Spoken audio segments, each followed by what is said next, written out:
भाई साहब, इस पार्ट में आप देखने वाले हो सन मून एम्पायर को स्टार लो एम्पायर में अटैक करते हुए। और क्या इस बार युहाओ अपने एम्पायर को बचा पाएगा या नहीं, देखेंगे इस वीडियो में। और इस पार्ट की स्टार्टिंग भी वहीं से होती है जहां युहाओ दाई लोली से कहता, क्या तुम्हें सच में कुछ भी याद नहीं है, आखिर कल क्या हुआ था। जहां पे युहाओ दाई लोली को अपने साथ में ले जाकर कहता है, चलो मैं तुम्हें कुछ दिखाता हूँ। ये कहने के साथ ही युहाओ दाई लोली के शोल्डर को पकड़ता है और युहाओ के ऐसा करने के साथ ही दाई लोली को ऐसा फील होता है उसके आसपास की सराउंडिंग सडनली चेंज हो गई हो और original bright sky sudden dark colour में चेंज हो गई है, जिसे देखकर दाई लोली हैरानी से चिल्लाने ही वाला था। तभी युहाओ कहता है, तुम हैरान मत हो, तुम सिर्फ ध्यान से देखना। क्या तुम ये देखना नहीं चाहते हो कि आखिरकार कल क्या हुआ था। युहाओ ये कहने के साथ ही वो कुछ करता है और इसी के साथ दाई लोली साफ साफ देख पाता है कि वो युहाओ की तरफ कैसे पागलों की तरह अटैक कर रहा था और वो कैसे बार बार नाकाम होकर जमीन में गिरते ही जा रहा था। और उस चीज को देखकर दाई लोली अपने मन में काफी हैरानी से सोचता है, वो कोई भी इल्यूजन नहीं था, कल जो भी कुछ हुआ था वो सब कुछ सच था। फिर जब वो देखता है कि शुयून मूव भी कर नहीं पा रही थी और उस टाइम में शुयून की एक्सप्रेशन भी काफी ज्यादा ही बुरे थे, तो दाई लोली की एक्सप्रेशन भी सडनली काफी खतरनाक तरीके से चेंज होता है। जबकि युहाओ उसे कहता है, तुम अपने आप को ध्यान से देखो, जिसे सुनकर दाई लोली शांत होकर दोबारा से अपने आप को देखता है तो वो काफी ज्यादा ही शॉक्ड होकर कहता है, क्या वो सच में मैं ही हूँ। लेकिन मैं उस टाइम में इतना ज्यादा डिफरेंट क्यों दिखाई दे रहा था, कब से मेरी स्पिरिचुअल पावर इतनी ज्यादा बढ़ गई है। वो तो ऐसे ही काफी ज्यादा हैरान था और जब वो देखता है शुयून ने उसे रोते हुए कैसे टाइटली हक कर रखा था तो वो और भी ज्यादा ही शॉक्ड होता है। फिर हमें कुछ टाइम के बाद का सीन दिखाया जाता है जहां पर सभी कुछ नॉर्मल हो गया था। युहाओ ने अपनी एबिलिटीज को यूज करना बंद कर दिया था। फिर युहाओ दाई लोली से पूछता है, तुम्हें अब कैसा फील हो रहा है। मैं तुम्हें ये पूछ रहा हूँ कि तुम इन सारी चीजों को देखकर तुम्हें कैसा फील हो रहा है। तो दाई लोली भी सबकॉन्शियसली जवाब देते हुए कहता है, ये कितना अच्छा होता अगर मैं उस वक्त में जग रहा होता जब शुयून ने मुझे हक करा था। दाई लोली की इस बात को सुनकर युहाओ स्पीचलेस हो गया था। फिर कुछ सेकंड के बाद युहाओ जवाब देते हुए कहता है, मुझे पता था तुम इमोशनल होकर इसी बारे में बात करोगे। तुम्हारी बॉडी के अंदर कैसा फील हुआ ये पूछा था, ना कि मैंने तुम्हारी फीलिंग्स को पूछा है। और मैं तुमसे ये पूछ रहा हूँ कि तुम्हारी सोल इवॉल्व हो गई है या नहीं। जिस पर दाई लोली युहाओ को देखते हुए कहता है, तुम मुझे सच बताओ कि तुम आखिर कौन हो और अभी अभी ये इल्यूजन क्या थी और आखिर तुम्हें ये कैसे पता है कि शुयून एक प्रिंसेस है। तो युहाओ भी हंसते हुए जवाब देता है, देखकर ऐसा लगता है तुम उतने भी बुद्धू नहीं हो जितना तुम दिखते हो। मैं तांग डोंग हूँ, अभी के लिए तुम्हें सिर्फ इतना ही जानना है। और तुम्हें भी ये तो लगा ही होगा कि कुछ टाइम से तुम्हारी ग्रोथ काफी तेज हो गई है, इसीलिए अब से तुम्हें शुयून के खातिर हार्ड वर्क करना होगा और अब मैं तुम्हारे लिए सिर्फ इतना ही कर सकता हूँ। ये कहने के साथ ही युहाओ कैंप में चले जाता है और फिर दाई लोली शांत होकर पिछली कॉन्वर्सेशन में हुई सारी बातों को याद करता है और वो अपने आंखों को बंद कर साइलेंटली मार्शल सोल को रिलीज करता है तो तुरंत ही सरप्राइज नजर आता है और वो सरप्राइजिंगली कहता है, आखिर तुम एग्जैक्टली कौन हो। क्या तुम्हें फादर ने भेजा है मेरी मदद करने के लिए।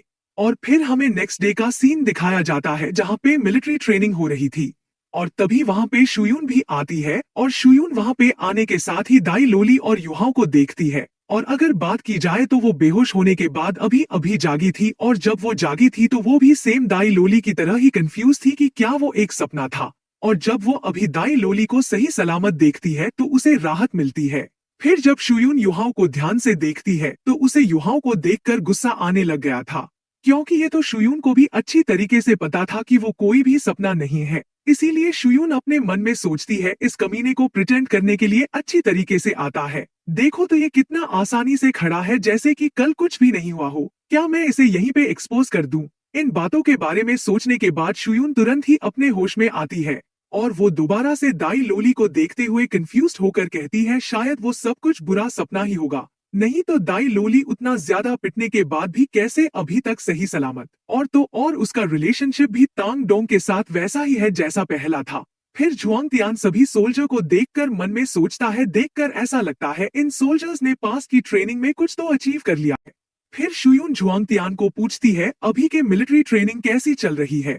तो जुआंग तियान भी शुयून को जवाब देते हुए कहता है, रिक्रूट सोल्जर की ट्रेनिंग अच्छी चल रही है, स्पेशली स्मॉल टीम 1 के परफॉर्मेंस सबसे ज्यादा अच्छी है। फिर शुयून अपने बॉडीगार्ड्स को वहां पे बुलाती है और उसके बॉडीगार्ड्स काफी ज्यादा ही थे और वो अपने बॉडीगार्ड्स को तांग डोंग और उसके टीम के बीच में एक फाइट करवाती है और वो पर्सनली युहाओ को ही टारगेट करती है। लेकिन एंड में जाकर तांग डोंग और दाई लोली उसके सारी बॉडीगार्ड्स को काफी आसानी के साथ में नॉक डाउन कर देते हैं और वो लोग इसी के साथ मैच को भी जीतते हैं। जिसे देखकर शुयून युहाओ और दाई लोली को गुस्से में देखती है और वो कहती है, इस टीम 1 के कैप्टन और वाइस कैप्टन तुम दोनों ही मेरे सामने आओ। शुयून की इस बात को सुनकर दाई लोली कुछ टाइम के लिए स्टन हो गया था, क्योंकि उसने और युहाओ ने मिलकर शुयून के काफी सारे बॉडीगार्ड्स को काफी आसानी के साथ में हरा दिया था। इसलिए अब दाई लोली को भी रिग्रेट होने लगा था। और अगर बात की जाए तो इस टाइम में दाई लोली ने काफी क्रूएल तरीके से शुयून के बॉडीगार्ड्स को हरा दिया था और इस टाइम में दाई लोली युहाओ के साथ साथ आगे बढ़ रहा था। और जब वो दोनों शुयून के सामने पहुंचते हैं तो वो दोनों शुयून को सैल्यूट करते हैं, जबकि इस तरफ शुयून गुस्से में कहती है, तुम दोनों मिले हुए हो ना, क्या मैंने अभी जो कहा है ये सच है? तो दाई लोली हैरानी से कहता है, तुम्हारा मतलब क्या है कि हम दोनों मिले हुए हैं? तो शुयून भी गुस्से के साथ कहती है, तुम अभी अभी एक्टिंग कर रहे हो ना, मुझे ये बात अच्छी तरीके से पता है कि तुम दोनों क्लियरली मिले हुए हो और शायद तुम्हारे फादर ने इसे यहाँ पर तुम्हें प्रोटेक्ट करने के लिए भेजा होगा और तुम दोनों मेरे साथ गेम खेल रहे हो और ये यहाँ पे इसीलिए है ताकि वो तुम्हारी मदद कर सके, ताकि तुम मेरे से सिंपैथी ले सको, है ना? तो दाई लोली भी तुरंत ही मना करते हुए कहता है, नहीं, तुम जैसा सोच रही हो वैसा बिल्कुल भी नहीं है, हम दोनों बिल्कुल भी मिले हुए नहीं हैं। जिस पर शुयून और भी गुस्सा होकर कहती है, अगर तुम दोनों एक दूसरे को पहले से ही नहीं जानते हो तो आखिर तुम दोनों कैसे परफेक्टली एक साथ काम कर सकते हो, जबकि उसने कल तुम्हें काफी पेनफुल तरीके से मारा था। शुयून की इस बात को सुनकर दाई लोली कुछ भी जवाब नहीं दे पाता है, जबकि युहाओ कहता है, क्या तुम दोनों को दूसरी जगह नहीं मिला इस बारे में बात करने के लिए? ये मिलिट्री ग्राउंड है और क्या तुम दोनों अपने रियल आइडेंटिटी को पब्लिक करना चाहते हो? जिस पर शुयून कहती है, क्या मैंने अभी जो कहा था ये सच नहीं है? वो लोग तो ऐसे ही वहाँ पर बात कर रहे थे जबकि सभी लोग उन्हीं लोगों को देखते ही जा रहे थे। जिसे देखकर शुयून उन्हें फॉलो करने के लिए कहती है और फिर हमें दाई लोली को दिखाया जाता है जो युहाओ को देखते हुए कहता है, तुमने तो सच में मेरे लिए काफी बड़ी परेशानी खड़ी कर दी है। जिस पर युहाओ इनोसेंट बनते हुए कहता है, अगर तुम्हें ऐसा लगता है तो तुम भी मेरे लिए परेशानी खड़ी कर सकते हो। ये कहने के साथ ही वो दोनों शुयून को फॉलो करने लगते हैं, जबकि रास्ते में दाई लोली युहाओ को पूछता है, क्या तुम्हें सच में मेरे फादर ने ही भेजा है? तो युहाओ तुरंत ही मना करते हुए कहता है, नहीं, बिल्कुल नहीं, मुझे तुम्हारी फादर ने बिल्कुल भी नहीं भेजा है और ना ही मुझे तुम्हारे फादर पसंद है। युहाओ की इस बात को सुनकर दाई लोली कंफ्यूज होकर कहता है, मेरे फादर नेशनल हीरो है, आखिर तुम्हें वो क्यों पसंद नहीं है? चलो छोड़ो भी इसके बारे में बाद में जवाब देना, पहले मुझे ये बताओ कि अब क्या करें?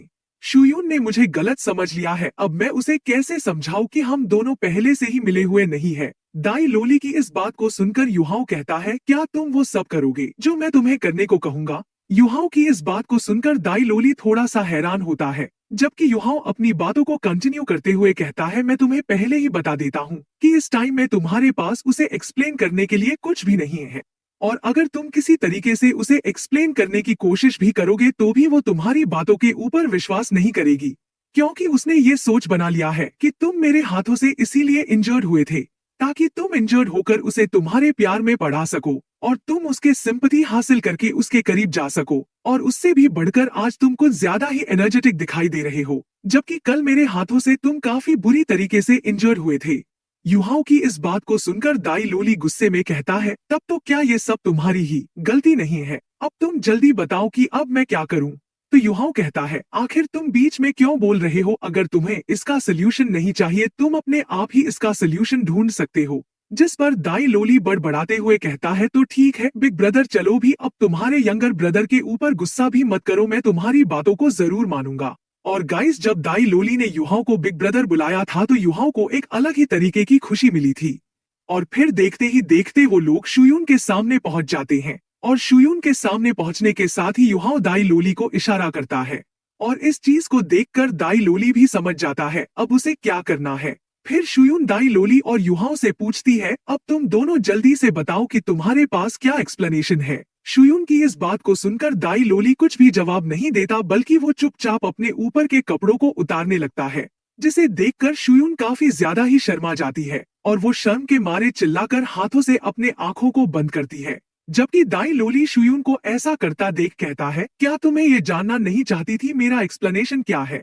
अगर तुम्हें मेरी एक्सप्लेनेशन के बारे में जानना है तो तुम खुद ही देख सकती हो। दाई लोली की इस बात को सुनकर शुयून शर्माते हुए बीच से छिपकर देखने लगती है और वो दाई लोली की बॉडी को देखकर काफी ज्यादा ही हैरान और गुस्सा दोनों होती है और वो सबकॉन्शियसली हाथों को आंखों से हटाती है।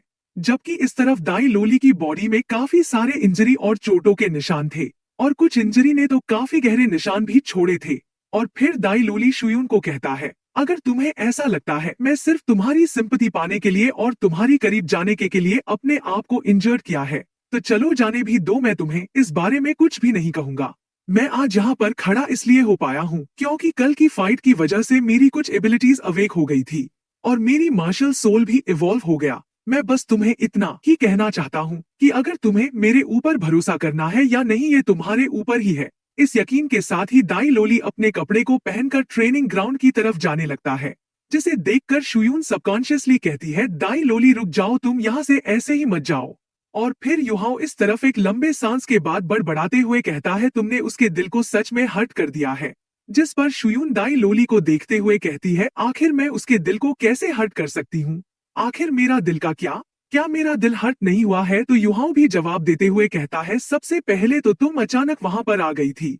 तुम अब शांत होकर दोबारा से सोचो कि क्या मैं स्पाई हूँ या नहीं, और क्या अभी भी दाई लोली की उन सारी इंजरीज को देखने के बाद तुम्हें ऐसा लगता है मुझे व्हाइट टाइगर ड्यूक ने दाई लोली को प्रोटेक्ट करने के लिए भेजा होगा? और हाँ, मैं तुम्हें पहले ही बता देता हूँ, व्हाइट टाइगर ड्यूक के साथ मेरा कोई भी रिश्ता नहीं है क्योंकि मैं उसे काफी ज्यादा ही हेट करता हूँ। और बात रही दाई लोली की, तो पहले मुझे ऐसा लगा था कि उसकी मार्शल सोल में काफी ज्यादा ही पोटेंशियल और टैलेंट है, लेकिन फिर भी उसने उस टैलेंट को अभी तक अनलीश कर नहीं पाया है। इसलिए मैंने सिर्फ उसके असली पोटेंशियल को बाहर निकालने के लिए ही मदद किया था। और मैं तुम्हें ये सलाह देना चाहता हूँ, मेरी रियल आइडेंटिटी रिवील करने की तो कोशिश भी मत करना, नहीं तो मैं इस जगह को छोड़कर चले जाऊंगा। मेरा यहाँ पर रहने का टारगेट सिर्फ अपने एम्पायर को डिफेंड करना ही है। और तुम ये भी कह सकती हो कि मैं एक सोल मास्टर हूँ जो इंडिपेंडेंटली कल्टिवेट करता है। और इन बातों को कहने के साथ ही युहाओ शुयून को डोलने की मौका दिए बिना वहां से चले जाता है। और गाइस, अगर बात की जाए तो अगर दाई लोली फालतू के एक्सप्लेनेशन देता है तो इससे प्रिंसेस और भी गुस्सा हो सकती थी, और तो और वो दाई लोली की कुछ भी बातों के ऊपर ट्रस्ट भी नहीं करती थी। इसलिए युहाओ ने इसी मेथड का ही यूज करा था ताकि इससे प्रिंसेस का दिल पिघल जाए और इससे प्रिंसेस को दाई लोली के लिए प्यार भी जागे। वैसे भी युहाओ ने जो भी बातें कहा था वो सब सच ही था। दाई लोली ने सच में ही मार्शल सोल को अवेक करा था क्योंकि उस टाइम में दाई लोली पूरी तरीके से शुयून को ही प्रोटेक्ट करना चाहता था। और फिर युहाओ भी वहां से चला जाता है, जिसे देखकर शुयून थोड़ा सा उदास दिखाई दे रही थी और वो युहाओ और दाई लोली को वहां से जाते हुए ही देख रही थी और उसके दिमाग में कल की हुई सारी बातें ही चल रही थी।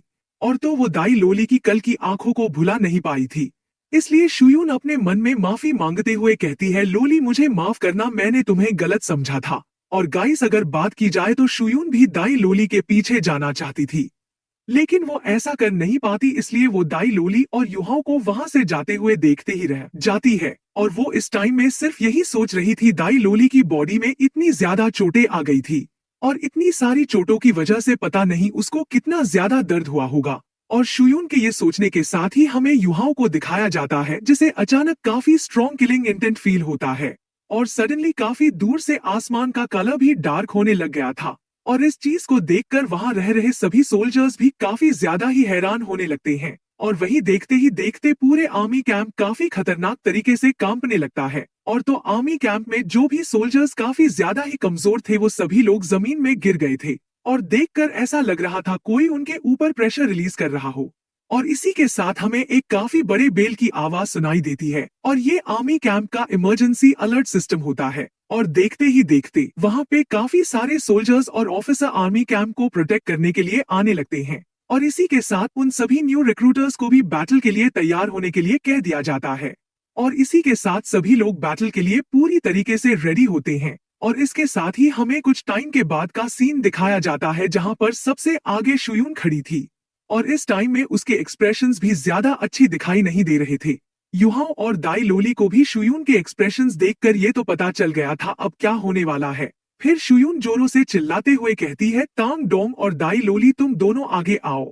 शुयून की इस बात को सुनकर तांग डोंग और दाई लोली साथ में आगे आते हैं और वो लोग शुयून को सैल्यूट करते हैं, जबकि शुयून अपनी आवाज को कम करके कहती है, अब से तुम दोनों प्रमोट होकर मेरे बॉडीगार्ड्स बन गए हो। और इसी के साथ युहाओ और दाई लोली शुयून के पीछे आकर खड़े होते हैं, जबकि शुयून सभी को ऑर्डर देते हुए कहती है, सभी लोग जल्दी से अपने कैंप में जाकर अपने अपने सामान को पैक करो, जो भी तुम्हें लड़ाई के दरमियान में चाहिए, और तुम लोग वहाँ पे रेस्ट करते हुए मेरे ऑर्डर का इंतजार करो। शुयून की इस बात को सुनने के साथ ही सभी सोल्जर्स वहाँ से चले जाते हैं, जबकि शुयून परेशान होकर कहती है, देखकर ऐसा लगता है सन मून एम्पायर ने पक्का से ही जंग छेड़ दिया है। तो दाई लोली भी इस बात पे हाँ करते हुए कहता है, उन लोगों ने तो युद्ध का ऐलान करे बिना ही हमारे ऊपर अटैक कर दिया है, और उससे भी बढ़कर उसके पास काफी सारे हाई लेवल्स के सोल टूल भी हैं। मैं तो सिर्फ यही सोच रहा हूँ फादर अभी कैसे होंगे। तो शुयून जवाब देते हुए कहती है, व्हाइट टाइगर ड्यूक टाइटल डुलियो है, तो इसलिए अभी वो ठीक होंगे। और गाइस, शुयून के ये कहने के साथ ही हमें काफी बड़े एक्सप्लोजन की आवाज सुनाई देती है, जिस आवाज को सुनकर युहाओं की एक्सप्रेशन शॉक्ड हो गया था। और ये एक्सप्लोजन को सुनकर उसे ये पता चल गया था कि ये एक्सप्लोजन लेवल 9 की सोल टूल से किया गया है। और इस टाइम में युहाओं के मन में यही बात चल रहा था, पता नहीं सन मून एम्पायर के पास अभी कितने सारे लेवल 9 के सोल टूल्स होंगे। फिर हमें एक सोल्जर को दिखाया जाता है जो शुयून के पास में आकर एक मैसेज को देता है, और वो मैसेज को देने के साथ ही वहाँ से फौरन निकल जाता है। और गाइस, उस मैसेज की वजह से शुयून घबराई हुई दिखाई दे रही थी, जिसे देखकर दाई लोली शुयून से पूछता है, बटालियन कमांडर अभी क्या सिचुएशन है, क्या सब कुछ ठीक है। तो शुयून भी चिंतित होकर कहती है, सिचुएशन अभी काफी टेरेबल हो गई है, फ्रंट लाइन में कितने लोग मरे हैं ये अभी भी अनक्लियर है, लेकिन हमें ये तो पता है कि व्हाइट टाइगर ड्यूक ने अपने आर्मी को बैटल में लीड करा है, इसलिए यहाँ पर ज्यादा टेंशन करने की तो कोई भी बात नहीं है। लेकिन अगर सन मून एम्पायर ने ऐसे ही लेवल 9 के 100 सोल टूल को यूज करते गए तो मैं भी इसके ऊपर कुछ नहीं कह सकती हूँ। शुयून की इस बात को सुनकर युहाओ कोल्ड ब्रेथ को बाहर निकालता है, क्योंकि युहाओ भी ये बात तो अच्छी तरीके से जानता था लेवल 9 के 100 सोल टूल कितने ज्यादा डिस्ट्रक्टिव है और कितना ज्यादा डिस्ट्रक्शन फैला सकता है। और युहाओ तो इसी तरीके से परेशान था, जबकि इस तरफ दाई लोली भी अपने फादर के लिए कुछ ज्यादा ही चिंतित था। फिर वो कुछ टाइम के बाद डिटरमाइन होकर कहता है, मैं अपने फादर को देखने के लिए जा रहा हूँ। ये कहने के साथ साथ ही वो उसी डायरेक्शन की तरफ जाने लगता है जहाँ पर वॉर चल रही थी, जिसे देखकर युहाओ उसे काफी गुस्से में पकड़ता है, और वो गुस्से के साथ उसे जमीन में फेंकते हुए कहता है, तुम कहीं पर नहीं जा रहे हो, अगर तुम यहाँ से जाओगे तो भी ये यूजलेस ही होगा, इसलिए तुम मेरे साथ ही यहीं पे रुकोगे और तुम कुछ भी नहीं करोगे। क्या तुम्हें ऐसा लगता है सिर्फ 3 सोल रिंग से तुम पूरे बैटलफील्ड के सोल्जर से लड़ सकते हो? तो दाई लोली भी गुस्से में चिल्लाकर कहता है, मैं सिर्फ यहाँ पे रुक नहीं सकता हूँ, मेरे फादर अभी लाइफ एंड डेथ सिचुएशन में है और मैं उनका बेटा हूँ, अगर मुझे मरना भी पड़े तो भी मैं उनके लिए मरूंगा। वैसे भी मैं एक सोल मास्टर हूँ और मैं यहाँ पे रिक्रूटर्स के साथ रुककर भी क्या ही करूंगा। दाई लोली की बात को सुनकर युहाओ दाई लोली को एक जोरदार चाटा मारता है, जिसकी वजह से उसके मुंह से खून भी आने लग गया था। और इस बार युहाओ ने इतना ज्यादा पावर को यूज कर रहा था, इसकी वजह से वो जमीन में भी गिर गया था। फिर युहाओ उसे गुस्से में देखते हुए कहता है, वैसे तो तुम्हारा इरादा अच्छा है और तुम बहादुर भी हो, लेकिन ये अभी तुम जो कर रहे हो ये बेवकूफी से भरा हुआ बहादुरी है। तो क्या हुआ अगर तुम सोल मास्टर हो? तो क्या तुम्हें ऐसा लगता है तुम सिटी से बाहर भी निकल पाओगे, जबकि सिटी के अंदर से इस तरीके से सील किया गया है? और क्या तुम ये एक्सपोज करने के बारे में सोच रहे हो? तुम व्हाइट टाइगर ड्यूक के कमजोर बेटे हो, तुम्हें पता भी है इसकी वजह से तुम्हारे फादर को कितनी ज्यादा शर्मिंदगी झेलनी पड़ेगी। और इसी सस्पेंस के साथ ये एपिसोड यहीं पर एंड होता है, और अगले एपिसोड की एक्सप्लेनेशन आपको जल्द से चाहिए तो आप इस वीडियो में लाइक और कमेंट में नेक्स्ट पार्ट लिख दो। तब तक के लिए बाय बाय, टेक केयर।